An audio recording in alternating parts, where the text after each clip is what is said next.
মোহাম্মদপুরের ঢাকা উদ্যানের চন্দ্রিমা মডেল টাউনে নিউ রানা জুয়েলার্স। দোকানের ভেতরে থাকা সিসি ক্যামেরায় দেখা যায় দোকানের শাটার ও কলাপসিবল গেটের তালা ভেঙে ভেতরে ঢোকে ৬ চোর। দোকানের বাইরে দেখা যায় আরও দুজনকে অপেক্ষা করতে। রাত তখন ৩:২১। নগরীর মানুষ গভীর ঘুমে আচ্ছন্ন। স্বর্ণালঙ্কার ছাড়াও রূপার গহনা এবং ক্যাশে থাকা নগদ টাকা লুট করে চোরেরা। তবে নিজেদের পরিচয় ঢাকতে মাস্ক সহ নানা ধরনের কাপড় ব্যবহার করেছে তারা।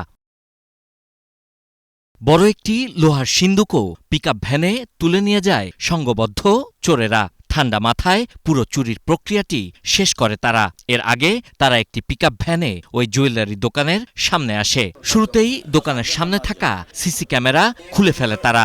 দোকান মালিকের দাবি, স্বর্ণালঙ্কার ও নগদ অর্থসহ মোট ২ কোটি টাকার ক্ষতি হয়েছে তার।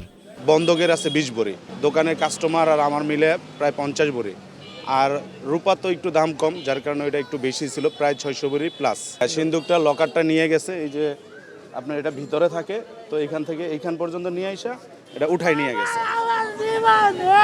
চুরির ঘটনায় ভেঙে পড়েছেন দোকান মালিকের স্ত্রী। বলছিলেন তার সবকিছু শেষ হয়ে গেছে।